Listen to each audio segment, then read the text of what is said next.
You ready? Alright. Look, dog, I'm extra unique. My whole aura screen telling it. Top man. Season 2 Underrated Podcast. We back with another one. Dayon Dunlap Sr. Shannon Shorter. Alief, Texas representative in the house. This is a big one for me. Alief GOAT. Alief all-time leading scorer. You see the dubs up. BJ Holmes, Texas A&M. Alief Kilo Middle School. Alief Hastings High School. 6-year pro career. Coaching his kids now. So I'm excited about this because, B, you know, I've been locked in with you for years, bro. And I just appreciate you jumping down on the pod, bro. Appreciate you, bro. Appreciate you, bro. Me and Dayon really appreciate this for sure. So first thing first, I just want to know what make you underrated. Well, before I get to that, I want to tell y'all that underrated name for the show is great, perfect, genius. For me knowing you, it's called underrated for a reason. I'm underrated because I think I'm me. You know what I'm saying? Like, you look at me, I walk down, Sarah came down there to get me. I don't even know if she knew it was me. You know what I'm saying? Like, you look at me, I'm just a regular person, you know what I'm saying? But I always excel at anything I do, you know what I'm saying? And that it comes from being underrated, you know what I'm saying? So how I'm underrated? Every way. Amen. Every way. Amen. I just want to hear you I'm from Alief. I know what go on in Alief. I know the temptations. I know everything that go down to Alief.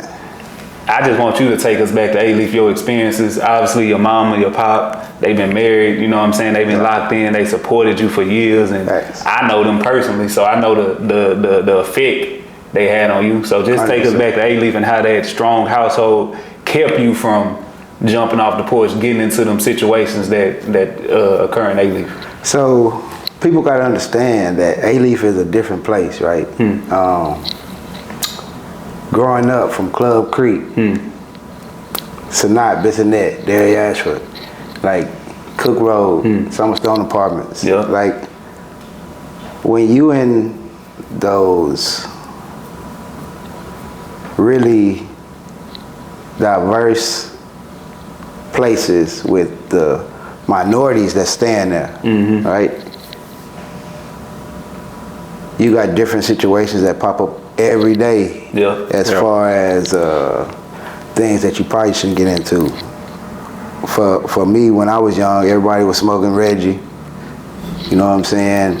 Trying to go get a little drink. But that strong household kept me and my brothers humble, and it's too scary to do it to get in trouble. But all our friends was doing it. Like, you know how you got cliques in middle school and stuff, you know what I'm saying? And I call myself being in a clique. Just because everybody else was doing it. True story, me and my boy Travis, Deesh Hotel, 7th grade, we had a basketball game. So my friend's house was across the street, this 7th grade. Go up in there, they start rolling up blunts, bro. They start smoking it, passing it around. It came to me. So I looked at my boy Travis. I was like, nah, we gonna go, we'll catch y'all at the gym. You know what I'm saying?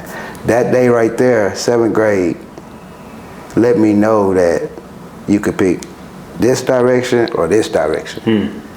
And most of my life, not saying that I'm perfect or haven't made any mistakes, but most of my life I've been choosing the path that I'm supposed to choose.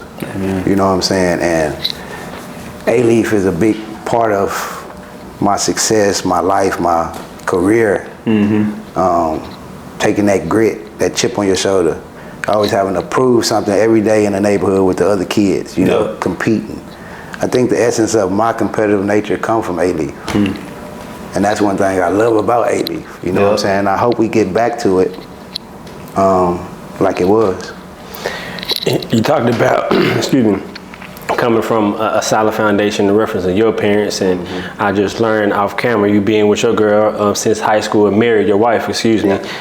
Did that inspire you to want to, I don't want to say emulate that, but build that for yourself as now you have your own children?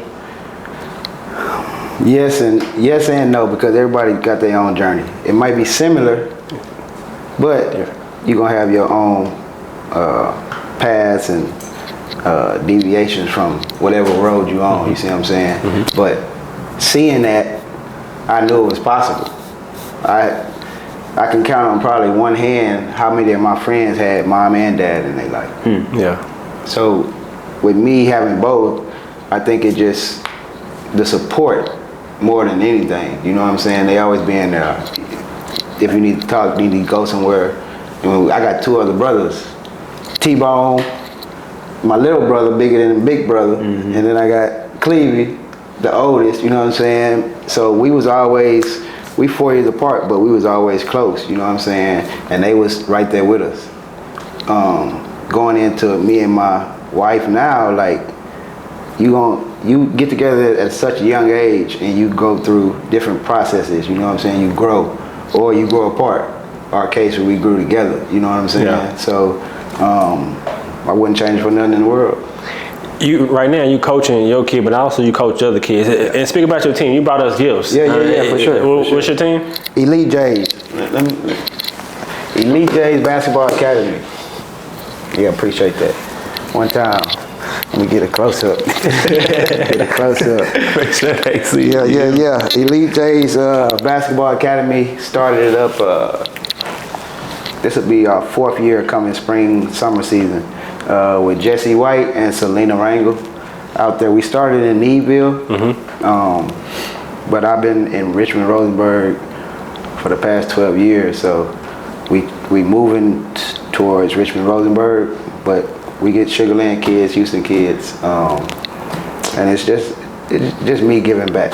Where I wanted to go with that was coming from your upbringing and how you said you can count on one hand who may have both parents, and with you reaching so many kids, how important is it from your perspective to have that mentorship and someone else maybe outside of your parents, whatever you may have at home, to be able to pour into the kids to keep them going? So, like I said off camera about working out with Lucas, Shannon know, like, when you have that, when you're around that, first off, it keep you from doing other stuff, and it's gonna get you better at a more rapid pace. It's not gonna be.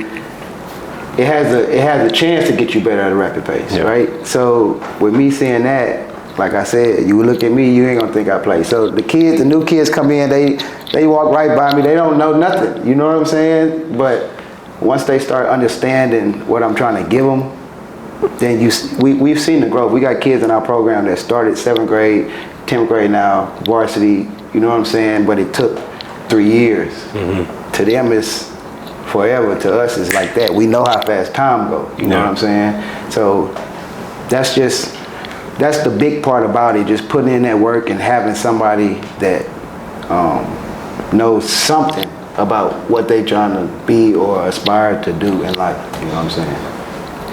So like, who put the basketball in your hands? Cause I know I seen you at the quiz. Me, you, PJ, big good. We ain't gotta get on PJ. Yeah. Jason, EB. Yeah. Chris Isles. Chris, everybody from A-League that actually hoop used to always go to the Quillian, playing the little YMCA league and etc. So like, how did that start for you? That's the first time I played like organized basketball at the Quillian. You know what I'm saying? I didn't play it outside and stuff. The Quillian was the first time I played. I think I went in there, Lionel Foster. Yep. I've been knowing Lionel since I was 8 years old. Lionel. Good dude. Facts. 8 years old. And I think he was going to play up there and he told us about it. So me and T-Bone was going up there to play. T-Bone, I think, ended up having to play with me because he was too big. So Miss Linda and Coach Mark Simpson. Mark Simpson used to coach Superstars. Yep. Played that first year, played up there till I was, I think like 9, what was I, 9 when I started playing for N1? 9 or 10 years old when I went to AAU. But Quillian is my origins of basketball. You know what I'm saying? And it was some killers up there. Yeah, absolutely. It was some killers up there. And like I said, that competitive stuff was already in me from playing Little League football, from playing outside, getting in fights, from, you know, dirt rock fight, going in vacant houses as kids just to be doing something, you know what I'm saying? And I think that's a big thing too now. Kids are not outside. Right. At a young age, you, I believe at the time, you played with Team Houston, right? It was you, Jay Lucas, Jeremy McCarthy, Chris Isles, like y'all had Trey Carmouche. Trey Carmouche, shout out Trey, that's my guy. What impact did Marlon Low have on you? Him being from Alief, and just the impact he had on you. So we done skipped a few steps, right? Because I go N1 with Chris Moore and Adeline Moore, right? Okay. That's with Curtis Thompson, Troy, they was all from like Quail Valley area, right? So that I started playing with them. You remember that bowling at Emerald Road on Boone? Boone. They had Pelicans Landing right there. That little. We used to practice in the underground, no lights really. You know what I'm saying? That's the first AAU experience I had. Okay. We used to go out there, play with chips on our shoulder, grimy, and compete. In the trenches with it. Love it. After that, I met Marlon. Fourth grade. At a park, you know what I'm saying? I'm out there shooting. He come out there. We play a little one-on-one. It's crazy. I met him on some random stuff like that. That's how he get. That's Low. You know what I'm saying? So I meet Low. He didn't even try to get me on his team or nothing. You know, he didn't know about me. They had training at Paul Revere tryouts. I go in there. It was Houston Chiefs at the time. I go in there. McCarty already there. Carmouche already there. Some other guys, but I go in there. He's like, "Man, you the kid from the park?" I'm like, "Yeah." Long story short, I killed the Chiefs. You know what I'm saying? We playing. You remember Julian Simmons? I don't remember that name. When you get some time, look him up, bro. He was so cold, bro. Big. He was just big early. You know what I'm saying? But anyway, so we playing like DeAndre Wise, all them people. So. We go to Team Houston. We get sponsored. We had guys on our team, like you say, Jay Lucas, Jeremy McCarty, me, Jeremy Bibb, Jeff Crocker, Trey Carmouche. We was Isaiah Rusher. We was hard. We was so nice, right? We go to Nationals, win 5th in Nationals. Come back, do another year. Marlon Low is one of the top 5 most influential people in my whole basketball career. You know what I'm saying? And probably top 15 in my life. You see what I'm saying? Like the game he put us on early. The dedication he showed taking us to work out with Luke 6 o'clock in the morning, 5 days a week. Then go back at 2. You know what I'm saying? Like you don't get that appreciation at the moment. But hindsight, 2020, you get a deeper appreciation for him. And that's what I got for Low. Amen. Thanks. So like, obviously, in Alief, it's only a few names on the basketball scene that like, just everybody already, like one-liners. Carlos Hurt, Facts. BJ Holmes, Shard Lewis. You feel what I'm saying? Like I understand what you're saying, but a lot of people don't have that same sentiment. It's like they forgot or something. What you mean? You know, like Roy Jones, they must have forgot. Okay. You know what I'm saying? Like that. Or FBYJ Maine, let's start there. Okay, you know what I'm saying? A lot of people, and I don't know. I don't know the reason, you know what I'm saying? But Hurt, Rashad, because he went to the league straight out of college. And I feel like my name should be mentioned right there.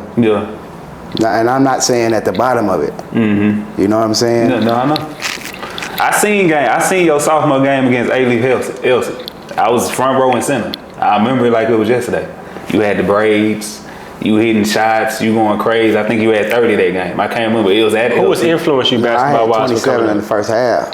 That's what I'm saying. I was at the game. You feel me? I was there with my cousin DeWanna. So just to hear you say that is like crazy to me because everybody I know in Alief I'ma give you your flowers, my nigga. Right. I appreciate it. Like you was one of them. Still is one of them. I appreciate it. No matter what you're doing in life, you feel what I'm saying? So don't ever let the masses or like whoever like underestimate that. Like you stamped in Alief. You know why I would never question or anything what I did, because I did it.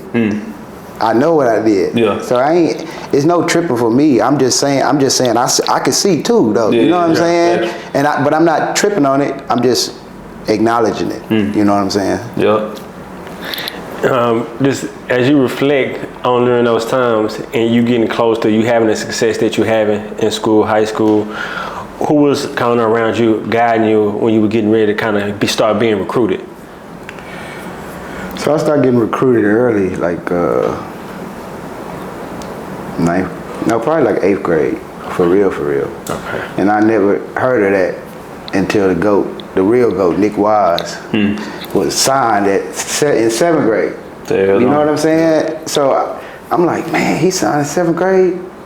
He cold. I never played him till we got to high school, but 9th grade, I knew it was real when I was in 5th period basketball, right? Coach Johnny Hawk come out the office. Legend. BJ, telephone. I said, what? Somebody calling me at school? Like, my mom or what? Yeah. So I go in there, I say, hello. I say, Jim Calhoun, Connecticut basketball. Nice to meet you. I knew it was real at that moment. You know what I'm saying? And the people that was in my corner was Marlon, Chris Walker, my parents, of course, Johnny B. Hawk Carter, Coach Woods. He at Randall now. But other than that, I really didn't have like family members that ever been to college and played sports at that kind of level. You know what I'm saying? So it was really first for all of us. So take us through your recruiting process and what led to Texas A&M. And to piggyback off that, we can't like just overlook Johnny Carter like that. Like that's a gem in Alief. See, you didn't ask me. You asked me that about Low, right? Piggybacking. That's what I'm saying. Take care of my dog Dayon question. You feel what I'm saying? So, college, right? We coming back to Johnny B. Yeah, you're fact, right? So college. Yeah.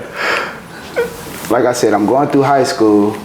Freshman year, I played varsity. Second freshman in Haitian history, other than Al Coleman, to play varsity. I do okay my freshman year. Our team wasn't that good. We was like 19 and 15 or something like that. Next year coming back, Alief Haitian High School turned into almost a private school or prep school. Real life. Right? People start wanting to come play for Johnny B and with me. You know what I'm saying? And Larry. At my sophomore year, Larry Davis was popping on the scene, right? He was. We get Darrington Hobson. Like we was getting players, like I'm telling, like it was a private school. So I'm like, man, like coaches in the gym all the time, every day. You know what I'm saying? Sophomore year, I go to this superstar camp. I do well, make the All-Star game. People like Michael Beasley, Nolan Smith, Johnny Flynn. It was some names there. Junior year, go to Adidas camp again, do pretty good. My senior year, I killed. And every school but Duke in North Carolina, I was, you know what I'm saying? Okay. Not conversating with all of them, but all Texas A&M, all the Big 12 schools, Big East schools, Georgetown, Florida a little bit, you know what I'm saying? So it's coming down my senior year. A&M have an all-star camp. All the top players in Texas come, right? So it was big debate. Who the best guard in Texas, blah, blah, blah. So you got Jay Lucas's, you got me, you got the Dallas guys, you know what I'm saying? So everybody. Some of them Dallas names. Brocky Payne. You got, for sure, Brocky Payne. Shout out Brocky. Just off top. Yeah. That's my dog. He went to Ball State. Okay. Goins. Okay. Young boy that went to Wichita State too. David Cowles, I think. Something like that. I might be wrong. He might be younger. He might be younger. But Dallas has some guys. But Houston was the place. It's unlike it is now. Dallas running stuff. Houston was running stuff. You know what I'm saying? He don't like to hear that. I know he don't. I just had this conversation with somebody about it. Yeah. But Houston was the hotbed for basketball, and I go to this camp. We playing, I'm killing the camp, right? So then they got this session, you know, the college players play the campers, right? So they pick us out. Me, DeAndre Jordan, and who else we had? Tommy Mason Griffin. Who else we had? There was 2 other people with us, right? So we going against Dominique Kirk, Joe Jones, these guys, Josh Carter, right? Yeah. Dominique Kirk just locked up McNamara for Syracuse to go to the Sweet 16, right?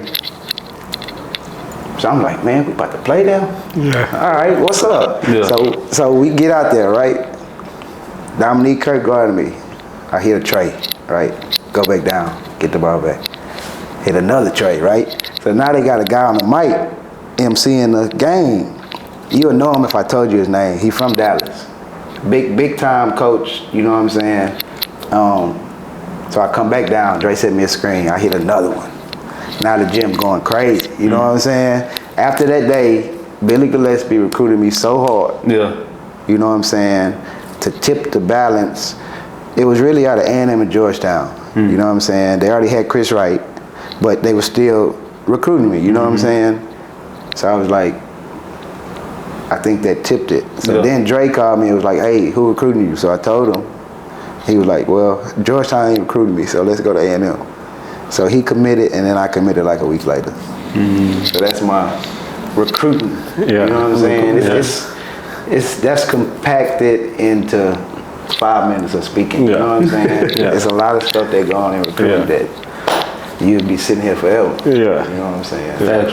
Show love to Coach Carter, man. Like, man, listen. Who I know him, you know, Jim and Alief, you know, he showed love to a lot of kids. Facts. Listen, when I told you Marlon was top 5 basketball-wise, Johnny Hawk top 5 for sure. You know what I'm saying? Top 15 in life. He took a lot of kids in AD. Man, just from the lessons, man, he was a no-tolerance, disciplined guy, you know what I'm saying? The fact that he made us wear them turtle shells on our knees give me more of appreciation and humbleness in life. You know what I'm saying? Like, they say, what Prime say, you look good, you play good, right? Play good, Them knee pads didn't look too good at all. But if we didn't go out there and play, then we wouldn't have had the success that we did, you know what I'm saying? And that was just a big life lesson for me, hindsight, looking at it. Matter of fact, Low and Johnny Hawk came to my first tryouts for the Elite Jays and spoke to the parents, you know what I'm saying? Don't nobody know about this kind of, they do this all the time. They give back all the time, and people don't really know about it, you know what I'm saying? Because they're not doing it for the cloud or for the internet. So you get to Texas A&M, Turgeon was your coach. Gillespie left to Kentucky. Facts. Did he try to get you to go to Kentucky with him, Gillespie?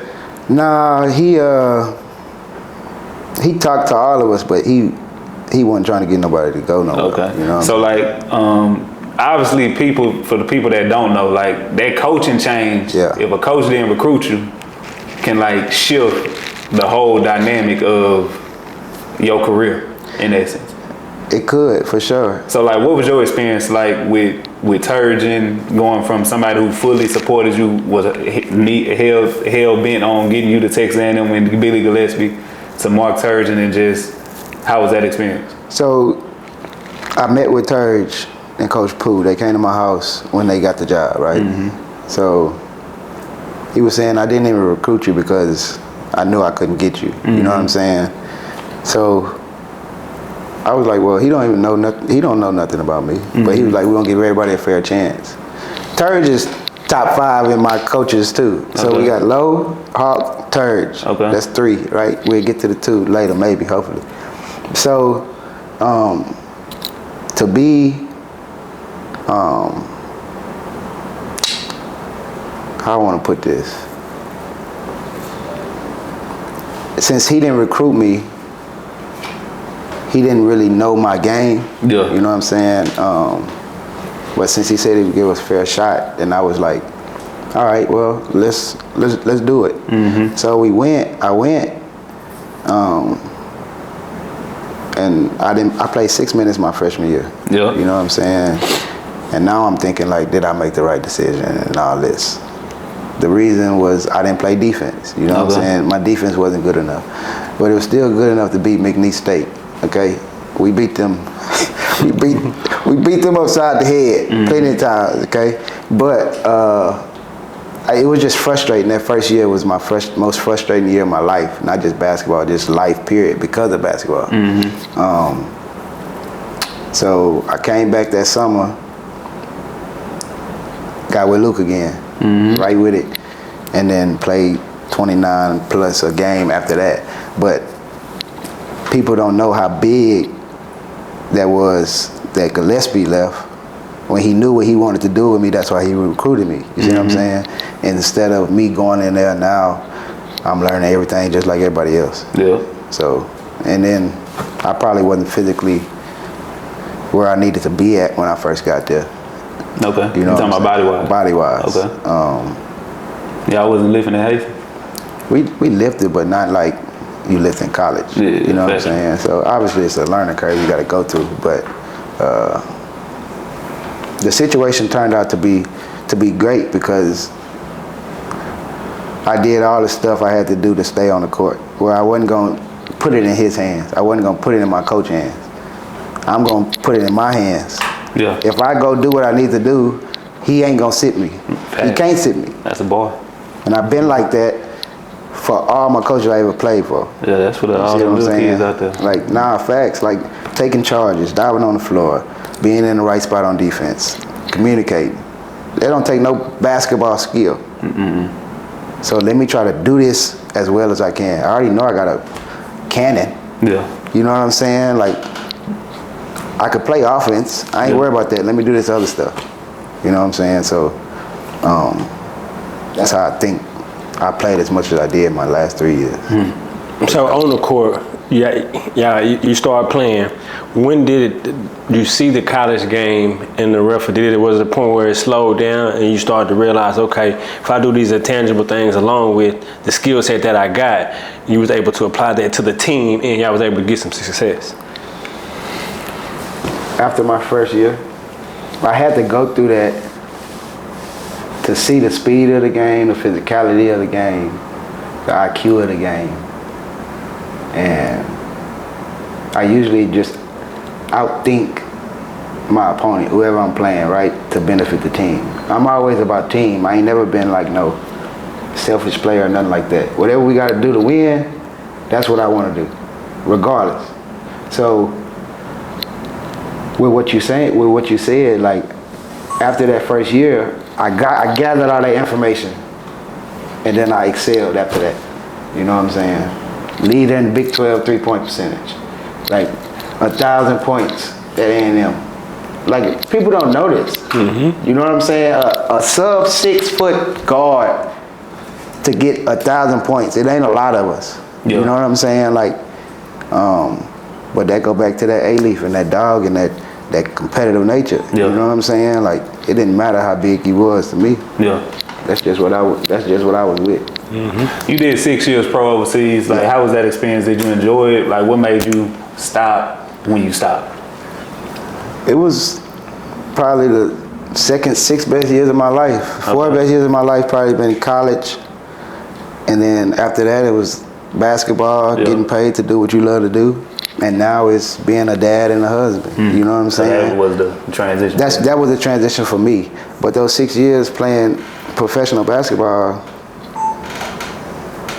people don't understand to work your whole life and then to finally get compensated for it is, I think that's the goal if people trying to set out to do something, whether it's basketball, whether it's law, whatever it is, you know what I'm saying? So you can see the hard work pay off. You know, facts.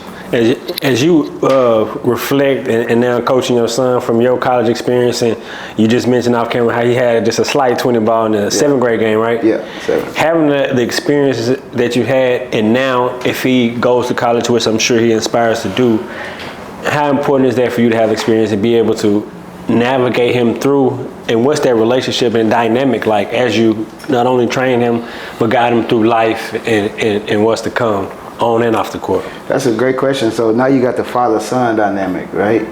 And I didn't understand it when my dad used to tell me stuff. So now I know that he don't really get what I'm telling him. He'll take it from Shannon or PJ or you if you go tell him. But for me, you don't know what you're talking about. You know what I'm saying? But he's not saying that. He's saying yes sir. No, you know what I'm saying? But it's just different. It hit different when it's coming from your dad rather than somebody else. Mm-hmm. But I train them and all that, and I think it's about time for me to send them somewhere else because I gave him the info. Now you gotta have your own accountability. You know what I'm saying? When you go somewhere else, because you know how we coming, you got to go get other ways of getting it. You know what I'm saying? So I'm ready for the recruiting process. If he, is blessed to be able to get there. I've been through it, so I'm gonna be able to give him insight. I ain't gonna tell him what to do, but I'm gonna tell him, hey, this XYZ is 1, 2, 3. You know what I'm saying? Yeah. And we'll be able to navigate through it. Yeah. I'm excited if that was to happen. Yeah. So. As you lived obviously a really good life, you know what I'm saying? Husband, kids, graduated from Texas A&M. Had a 6-year pro career. Obviously, I know what you did in Alief in high school. What would you tell your younger self? How would you reflect? What would you tell your younger self? Best advice you'll give yourself, give to your kids? Like, what would you tell yourself? If I could go back and tell my younger self something, it would have to be do it harder. Do it harder. I can retrace my same steps, but just go harder at it. You know what I'm saying? Yeah. Like, we don't really know how hard to go until we get to where we going. You know what I'm saying? I should have did this. Facts. So hey, if I ran 1 mile, I'm gonna run 2 the next time if I can go back and tell him that. You know what I'm saying? Like, that's it for me. I think life is already mapped out anyway. So what's gonna happen is gonna happen. Yeah. I don't think it's no change in God's will. You know what I'm saying? Yeah. So His will gonna be done. That's how I look at it. Hey B, I just want to tell you I appreciate you. Like jumping down on the pod with me, bro. Real talk. They go a long way for me. I got a lot of love. It's so big time. You feel me? And I tell you all the time, you one of them. I call you the GOAT all the time. Facts. I appreciate and you, bro. those ain't just words to me. That's I appreciate you, real for life. sure. Me and my co-host Dayon, we definitely appreciate it. Yes, sir. For sure. Anytime y'all need anything, man, I'm here. Who you feel to be a good guest on the pod? Be good in the convo. Were you on anybody or just whoever you feel? Somebody Whoever here? you feel. I think y'all should get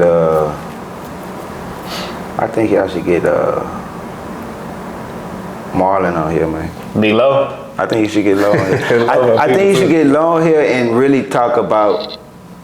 He Low be. I already know. Articulated. I already know. He a deep That's thinker, why so I think it would be a one of good them. one. You know what I'm saying? Like, I think Jim Hicks would be good too. Yeah, Jimmy. He a good You know dude. what I'm saying? Now let me think about underrated. I think you would have a good conversation with Larry Davis, bro. Larry. All the ups and downs. Like, I'm just real life. You want some gems? Larry Davis, bro. For sure. Larry. Hey man. For sure. Hey, Larry, a good dude. Yeah. Underrated podcast. Shannon Shorter, BJ Holmes, Alief GOAT, Dayon Dunlap. We out. Like, subscribe, comment, follow. However y'all want to get down with us, we appreciate y'all.